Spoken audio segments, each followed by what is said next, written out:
ஆய்வுல பேச போறோம். நீங்க வழக்கமா நியூஸ்ல, செய்தித்தாள்கள்ல அமெரிக்கா, ஈரான் இந்த 2 நாடுகள பத்தி படிச்சிருப்பீங்க. ஆமா, எப்பவுமே ஒரு பதற்றமான சூழ்நிலை தான் செய்திகள்ல இருக்கும். கண்டிப்பா. இவங்க 2 பேரும் எப்பவுமே ஜென்ம பகைவர்கள், எலியும் பூனையுமா தான் இருந்திருக்காங்க அப்படின்னு உங்களுக்கு ஒரு எண்ணம் இருக்கும் இல்லையா? ஆனா ஒரு ஆச்சரியமான உண்மை இருக்கு. 1856ல இந்த 2 நாடுகளுக்கும் இடையில ஒரு நட்பு மற்றும் வர்த்தக ஒப்பந்தம் கையெழுத்தாயிருக்கு. கேட்கவே ரொம்ப ஆச்சரியமா இருக்குல்ல?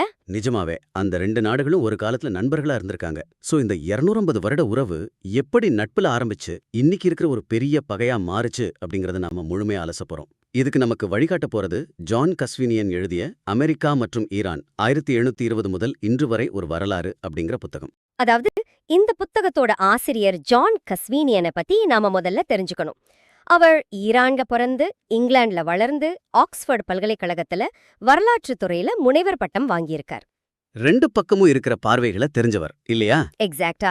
அவர் இந்த புத்தகத்தை எழுதும்போது மேற்கத்திய நாடுகள் அப்புறம் மத்திய கிழக்கு நாடுகள்னு ஒரு 2 தரப்புல இருந்தும் ஆயிரக்கணக்கான ஆவணங்களை ஆராய்ந்திருக்காரு. இதனால ஒரு சார்பான பார்வையா இல்லாம 2 தரப்பு நியாயங்களையும் நடுநிலையோட அவர் பதிவு செஞ்சிருக்கார். இது வெறும் கருப்பு வெள்ளக்கதை கிடையாது. ஆமா, பல அடுக்குகள் கொண்ட ஒரு சிக்கலான வரலாறு இது. சரி, நாம அந்த 18, 19ஆம் நூற்றாண்டுகளுக்கு போவோம். அந்த ஆரம்பகால அமெரிக்க-ஈரான் உறவு ரொம்பவே வித்தியாசமா இருந்திருக்கு. அமெரிக்கர்கள் ஈரான, அதாவது அன்றைய பாரசீகத்தை ஒரு அரசியல் கூட்டாளியா மட்டும் பார்க்கல, ஒரு கலாச்சார ஈர்ப்பு இருந்திருக்கு அவங்களுக்கு. ரொம்ப பெரிய ஈர்ப்பு. பெர்செபுலிஸ் நகரத்தோட பழங்கால இடிபாடுகள், அப்புறம் ரூமி, ஹாஃபீஸ் மாதிரியான கவிஞர்களோட படைப்புகள் அமெரிக்கர்களை ரொம்பவே கவர்ந்திருக்கு. ஆமா, அந்த ஆரம்பகால இலக்கியவாதிகள் பலரும் பாரசீக கவிதைகளால ஈர்க்கப்பட்டிருக்காங்க. ஈரானுக்கு பயணம் செஞ்ச முதல் அமெரிக்கரான ஜான் லெட்யார்ட், அங்க தங்கிய முதல் தூதர் சாமுவல் ஜி பெஞ்சமின், இவங்க குறிப்புகளை படிக்கும்போது ஈரானிய மக்கள் மேல அமெரிக்கர்கள் ஒரு ஆழமான மரியாதை வச்சிருந்தது தெளிவா புரியுது. அந்த காலகட்டத்தோட பின்புலத்தை நம்ம இங்க கவனிக்கணும். அப்போதான் சுதந்திரம் வாங்கியிருந்த அமெரிக்கா ஒரு பழமையான சாம்ராஜ்யத்தை பார்க்கும்போது ஏற்பட்ட ஒரு பிரமிப்பு அது. குறிப்பா பிரிட்டிஷ் ஏகாதிபத்தியத்தை எதிர்த்து போராடிய அமெரிக்கர்களுக்கு தங்களோட அடையாளத்தை தேடுற ஒரு பயணத்துல பாரசீக கலாச்சாரம் ஒரு உத்வேகமா இருந்திருக்கு. ஆனா இந்த ரொமான்டிசிசம் ரொம்ப நாள் நீடிக்கல. 1909ல ஒரு சம்பவம் நடக்குது. மார்கன் ஷெஸ்டர் சம்பவம். ஆமா, ஈரானோட நிதி அமைப்பை சீரமைக்க மார்கன் ஷெஸ்டர் அப்படிங்கிற ஒரு அமெரிக்கரை ஈரான் அரசாங்கம் கூப்பிடுறாங்க. என்ன, பிரிட்டன், ரஷ்யா மேல ஈரானுக்கு நம்பிக்கை இல்ல, அமெரிக்கா தங்களுக்கு உதவி செய்யும்னு அவங்க நம்புனாங்க. ஆனா ஷஸ்டரோட பணிக்காலம் ரொம்ப மோசமா முடிவுக்கு வருது. அவரை ஈரானோட பொருளாதாரத்தை நேர்மையா சீரமைக்க தொடங்குனதும் அங்க ஆதிக்கம் செலுத்திட்டு இருந்த ரஷ்யாவுக்கும் பிரிட்டனுக்கும் அது பொறுக்கல. ரஷ்யா நேரடியா ராணுவ முரட்டல் விடுக்குது. இதனால ஷஸ்டர் பாதியிலே பதவியிலிருந்து விரட்டப்படுறார். இதுல கவனிக்க வேண்டிய முக்கியமான விஷயம் என்னன்னா, அமெரிக்கா அவருக்கு எந்த சப்போர்ட்டும் பண்ணல தானே? சரியா சொன்னீங்க. அமெரிக்க அரசாங்கம் தலையிடாம அமைதியா வேடிக்கை பார்த்துட்டு இருந்துட்டாங்க. ஈரானியர்களை பொறுத்த வரைக்கும் மேல நாடுகள் எப்பவுமே தங்களோட இறையாண்மையில தலையிடுவாங்க அப்படிங்கிற ஒரு ஆழமான சந்தேகத்தோட விதை இங்கதான் முதல் முறையா விதைக்கப்படுது. இது ஒரு முக்கியமான பாயிண்ட். இங்க இருந்து தான் அந்த விரிசல் ஆரம்பிக்குது.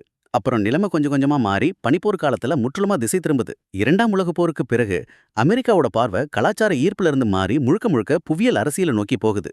குறிப்பா சோவியத் யூனியன் எல்லையில இருக்கிற ஈரான் அமெரிக்காவுக்கு ஒரு முக்கியமான ராணுவ மையமா மாறுது. அதோட மையப்புள்ளி ஈரானிய எண்ணெய் வளம். ஓ ஆமா, என்ன? கம்யூனிசத்தோட பரவலை தடுக்கிறது ஒரு பக்கம் இருந்தாலும் மேற்கத்திய நாடுகளின் பொருளாதாரத்துக்கு ஈரானிய எண்ணெய் ரொம்ப அவசியமா இருந்தது. அப்போ ஈரானோட எண்ணெய் வளத்தை பிரிட்டிஷ் நிறுவனம் ஒட்டுமொத்தமா கட்டுப்படுத்திட்டு இருந்தது. ஈரானுக்கு ரொம்ப கம்மியான வருமானம் தான் வந்துட்டு இருந்தது. இந்த சூழ்நிலையில தான் முகமது முசாதெக் அப்படிங்கிற ஈரானிய பிரதமர் வராரு. அவர் மக்களால் தேர்ந்தெடுக்கப்பட்ட ஒரு ஜனநாயக தலைவர். அவர் ஒரு தைரியமான முடிவெடுக்கிறார். ஈரானோட எண்ணெய் வளத்தை தேசியமயமாக்குறார். இது பிரிட்டனுக்கு மிகப்பெரிய பொருளாதார இழப்பு. உடனே பிரிட்டன் என்ன பண்றாங்கன்னா, மொசாதேக்க ஒரு கம்யூனிஸ்ட் ஆதரவாளர் மாதிரியும் அவர் சோவியத் யூனியன் கிட்ட நாட்டை ஒப்படைக்க போறாருன்னு அமெரிக்காவை நம்ப வைக்கிறாங்க. இங்கதான் விஷயங்கள் உண்மையிலேயே சிக்கலாகுது. 1953ல அமெரிக்காவோட உளவு அமைப்பான CIA ஈரானுக்குள்ள ஆபரேஷன் அஜாக்ஸ் அப்படிங்கிற பேர்ல ஒரு சதிப்புரட்சியை திட்டமிட்டு நடத்துறாங்க. ஆமா, பத்திரிகையாளர்களுக்கு லஞ்சம் கொடுக்கறது, போலியான போராட்டங்களை உருவாக்குறதுன்னு பல தந்திரங்களை செஞ்சு மொசாதேக் அரசாங்கத்தை வீழ்த்துறாங்க.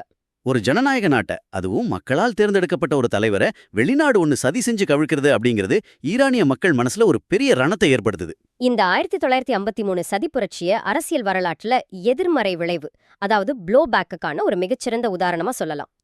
குறுகிய கால நோக்கத்துக்காக அமெரிக்கா செஞ்ச இந்த விஷயம் நீண்ட நாளத்துல அவங்களுக்கே ஒரு மிகப்பெரிய எதிர்ப்பை உருவாக்குச்சு. ஏன்னா மொசாதெக் பதவி இறக்கப்பட்ட பிறகு ஷா மறுபடியும் முழு அதிகாரத்தையும் கையில் எடுக்கிறார், அமெரிக்காவோட முழு ஆதரவோட. ஷா மேற்கத்திய நாடுகளுக்கு ஒரு நம்பகமான கூட்டாளியா இருந்தார். ஆனா ஈரானுக்குள்ள அவர் ஒரு கடுமையான சர்வாதிகாரியா மாறினார். சபாக், அப்படிங்கிற அவரோட ரகசிய போலீஸ் படை எதிர்க்கட்சியினரையும் விமர்சகர்களையும் கொடூரமா ஒடுக்குச்சு. இந்த அடக்குமுறைக்கு பின்னாடி அமெரிக்காவோட ஆயுதங்களும் பணமும் தான் இருக்குன்னு ஈரானிய மக்கள் உறுதியா நம்பினாங்க. அந்த கோவமும் விரக்தியும் தான் 1979ல ஒரு மாபெரும் எரிமலையா வெடிக்குது. 1979 இஸ்லாமிய புரட்சி. அந்த புரட்சி வெறும் மதகுருமார்கள் மட்டும் சேர்ந்து நடத்தினது கிடையாது. ஷாவோட சர்வாதிகாரத்துக்கு எதிரா ஈரானிய சமூகத்தோட எல்லா தரப்பு மக்களும் ஒன்னு சேர்ந்தாங்க. இடதுசாரிகள், மாணவர்கள், சாதாரண வியாபாரிகள்னு எல்லாரும் இருந்தாங்க. ஆமா, ஒரு மிகப்பெரிய கூட்டணி அது. நாடு முழுக்க நடந்த போராட்டங்களால ஷா நாட்டை விட்டு வெளியேறார். பல வருஷங்களா நாடு கடத்தப்பட்டிருந்த அயத்துல்லா கொமேனி ஈரான் திரும்புறார். அதன் பிறகுதான் அந்த புரட்சி முழுமையான இஸ்லாமிய குடியரசா மாறுது. கொமேனி உள்ள வந்ததும் ஈரானோட வெளியுறவு கொள்கை அப்படியே தலைகீழா மாறுது. அவர் அமெரிக்காவை பெரிய சாத்தான் அப்படின்னு சொல்றாரு. இந்த டென்ஷனான சூழ்நிலையில தான் நவம்பர் 4, 1979ல அந்த புகழ்பெற்ற பணைய கைதிகள் நெருக்கடி ஆரம்பமாகுது. உலகத்தையே உலுக்கிய ஒரு சம்பவம் அது. ஆமா, தெஹரான்ல இருந்த அமெரிக்க தூதரகத்துக்குள்ள ஈரானிய மாணவர்கள் நுழைஞ்சு 52 அமெரிக்கர்களை 444 நாட்கள் பணைய கைதிகளா பிடிச்சு வைக்கிறாங்க. இதை நாம ரெண்டு தரப்புல இருந்தும் நடுநிலையா பார்க்கணும். நீங்க என்ன நினைக்கிறீங்க? ஈரானியர்களை பொறுத்த வரைக்கும் ஷா நாட்டை விட்டு வெளியேறி அமெரிக்காவில மருத்துவ சிகிச்சைக்காக தஞ்சம் புகுந்தப்போ அவங்களுக்கு 1953ல நடந்த சதி புரட்சி தான் ஞாபகத்துக்கு வந்திருக்கு. ஓ, தூதரகத்தை மையமா வச்சு அமெரிக்கா மறுபடியும் ஒரு சதி செய்ய போகுதுன்னு பயந்தாங்க.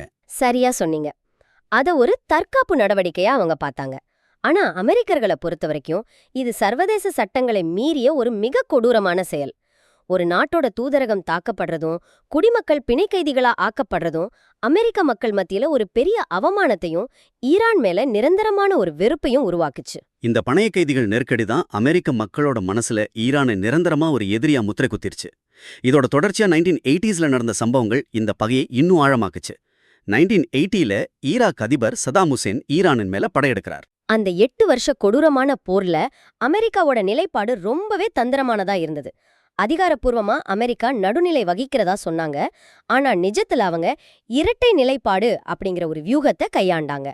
அந்த வியூகம் என்னன்னா, ஈரானும் சரி ஈராக்கும் சரி ரெண்டு பேருமே மத்திய கிழக்குல ஒரு பெரிய சக்தியா உருவெடுத்திடக்கூடாது அப்படிங்கிறது தான். ஆமா, அதனால ஒரு பக்கம் ஈராக்குக்கு தேவையான உளவுத்துறை உதவிகளை அமெரிக்கா மறைமுகமா வழங்குது.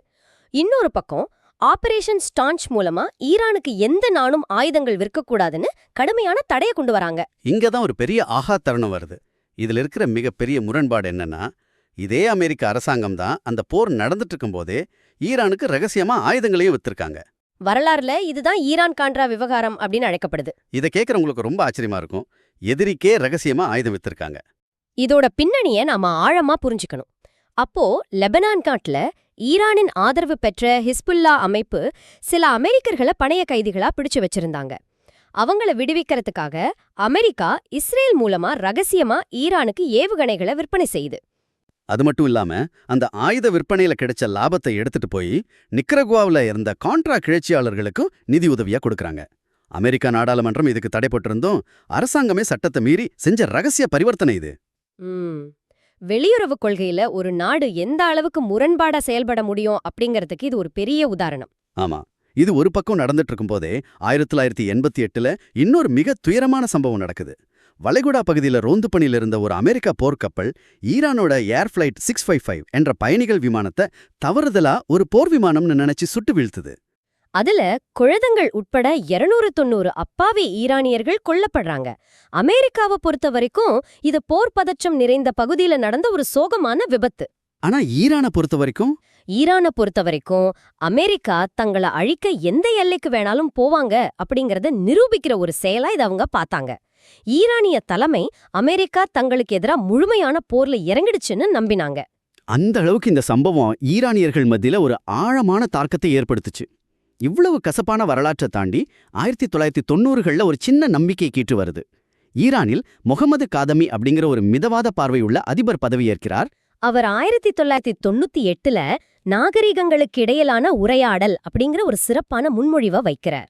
ஆமா, CNN செய்தி தொலைக்காட்சிக்கு அவர் அளித்த பேட்டியில அரசுகளுக்கு இடையிலான பகையை தாண்டி அமெரிக்க மக்களுக்கும் ஈரானிய மக்களுக்கும் இடையில ஒரு கலாச்சார பரிமாற்றம் நடக்கணும்னு அவர் கோரிக்கை வைக்கிறாரு. காதமியோட அந்த முயற்சி உண்மையிலே ஒரு முக்கியமான முன்னெடுப்பு. அதோட தொடர்ச்சியா 2001 செப்டம்பர் 11 இரட்டை கோபுர தாக்குதல் நடந்தப்போ உலகமே அதிர்ச்சியில இருந்த நேரத்துல ஈரான் அமெரிக்காக்கு உதவிக்கரம் நீட்டுச்சு. தலிபான்களையும் அல் கொய்தாவையும் ஈரானும் தங்களோட எதிரியாத்தான் பார்த்தாங்க. கண்டிப்பா. அதனால ஆப்கானிஸ்தான் போர்ல அமெரிக்க ராணுவத்துக்கு தேவையான மிக முக்கியமான உளவுத்துறை தகவல்களை ஈரான் பகிரங்கமாவே கொடுத்து உதவுனாங்க. இத்தனை வருஷ பகைய மறந்து 2 நாடுகளும் ஒன்னு சேர ஒரு வாய்ப்பு உருவாகிடுச்சுன்னு பலரும் நினைச்சாங்க. ஆனா இந்த எதிர்பார்ப்பு சில மாசங்கள்லயே சுக்குநூறா உடைஞ்சு போச்சு. 2002 ஜனவரியில அப்போதைய அமெரிக்க அதிபர் ஜார்ஜ் புஷ் தன்னோட உரையில ஈரான தீமையின் அச்சு அப்படின்னு முத்திர குத்துறார். உலக அமைதிக்கு ஈரான் ஒரு பெரிய அச்சுறுத்தல்னு அறிவிக்கிறார். ஆப்கானிஸ்தான்ல அமெரிக்காக்கு உதவி செஞ்ச ஈரானுக்கு இது ஒரு மிகப்பெரிய ராஜதந்திர பின்னடைவா மாறுது. மிதவாதியான அதிபர் கதாமிக்கு ஈரானுக்குள்ளேயே பெரிய எதிர்ப்பு கிளம்புது. அமெரிக்காவை நம்புனதுக்கு நமக்கு கிடைச்ச பரிசு இதுதானா அப்படின்னு ஈரானிய பழமைவாதிகள் கேள்வி எழுப்புறாங்க. இந்த தீமையின் அச்சு உரை ராஜதந்திர ரீதியில ஒரு மிகப்பெரிய தவறு. இதுக்கு பிறகும் 2003ல ஈரான் அமெரிக்கா கிட்ட ஒரு பிரம்மாண்ட ஒப்பந்தம் அப்படிங்கிற ஒரு முன்மொழிவை ரகசியமா அனுப்புனாங்க. அதாவது தங்களோட அணுசக்தி திட்டம், இஸ்ரேல் பாலஸ்தீன பிரச்சனை, இப்படி எல்லா விஷயங்களையும் வெளிப்படையா பேசி தீர்க்க தயார்னு சொன்னாங்க. ஆனா அமெரிக்க அரசாங்கம் அந்த முன்மொழியை முற்றிலுமா நிராகரிச்சிட்டாங்க. வாய்ப்புகள் எப்படியெல்லாம் தவறு விடப்பட்டிருக்கு பாருங்க. சரி, இன்னைக்கு நாம அடிக்கடி நியூஸ்ல பாக்குற ஈரானோட அணுசக்தி திட்டத்துக்கு வருவோம். இதுல இருக்கிற முரண்பாடு தான் இந்த ஒட்டுமொத்த வரலாற்றுலயும் ரொம்ப ஆச்சரியமான ஒண்ணு. இன்னைக்கு உலக நாடுகளும் அமெரிக்காவும் ஈரானோட அணுசக்தி திட்டத்தை ஒரு பெரிய அச்சுறுத்தலா பாக்குறாங்க. ஆனா 1950கள்ல அமைதிக்கான அணுசக்தி அப்படிங்கிற திட்டத்தின் கீழ ஈரானுக்கு முதல்ல அணுசக்தி தொழில்நுட்பத்தையும் நிதியையும் கொடுத்ததே அமெரிக்கா தான்.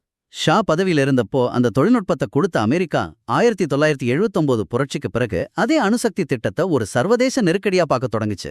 இந்த வரலாறு நமக்கு சொல்லிக் கொடுக்கிற பாடம் என்னன்னா, சர்வதேச அரசியல்ல நிரந்தர நண்பர்களும் இல்ல, நிரந்தர எதிரிகளும் இல்ல. அமெரிக்கா ஈரான் உறவுல நடந்த ஒவ்வொரு சம்பவமும் அடுத்தடுத்த பல தசாப்தங்களுக்கு ஒரு சங்கிலி தொடர் மாதிரி எதிர்பாராத விளைவுகளை ஏற்படுத்திக்கிட்டே இருந்திருக்கு. ரொம்ப சரியா சொன்னீங்க. எந்த ஒரு வரலாற்று நிகழ்வையும் ஒற்றை பரிமாணத்துல பார்க்க முடியாது அப்படிங்கறத இந்த ஆவணங்கள் நமக்கு ரொம்ப ஆழமா புரிய வைக்குது. நீங்க இனிமே வாஷிங்டன், தெஹ்ரான் பத்தின செய்திகளை படிக்கும்போது அந்த செய்திகளுக்கு பின்னாடி இருக்கிற இந்த 250 வருட வரலாற்றை உங்களால தொடர்புபடுத்தி பார்க்க முடியும்னு நாங்க நம்புறோம். வரலாறு அப்படிங்கிறது வெறும் கடந்த காலம் இல்ல, அது இன்றைய அரசியலை தீர்மானிக்கும் ஆழமான சக்தி. இறுதியா ஒரு சிந்தனையோட நாம இந்த ஆழமான ஆய்வை நிறைவு செய்வோம்.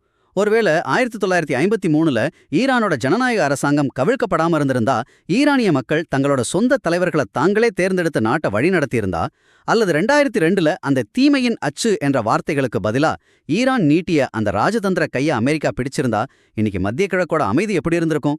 வரலாறு எப்பவுமே எவ்வளவு ஒரு மெல்லிய நூலிழையில பயணிக்கிறது அப்படிங்கறதையும் யோசிச்சு பாருங்க. மீண்டும் ஒரு சுவாரஸ்யமான உரையாடலில் சந்திப்போம். நன்றி. நன்றி நன்றி. இன்னைக்கு மதியம் சமைச்ச அந்த பருப்பு குழம்பு கொஞ்சம் உப்பு அதிகமாயிடுச்சோன்னு தோணுச்சு. ஆனா தயிர் சாதத்தோட சேர்த்து சாப்பிடும்போது சரியா போயிடுச்சு. நேத்து ராத்திரி பார்த்த அந்த படமும் அது கதை கொஞ்சம் மெதுவா போனாலும் கடைசியில வர்ற அந்த திருப்புமுனை உண்மையிலே ரொம்ப நல்லா இருந்துச்சு. எதிர்பார்க்கவே இல்ல.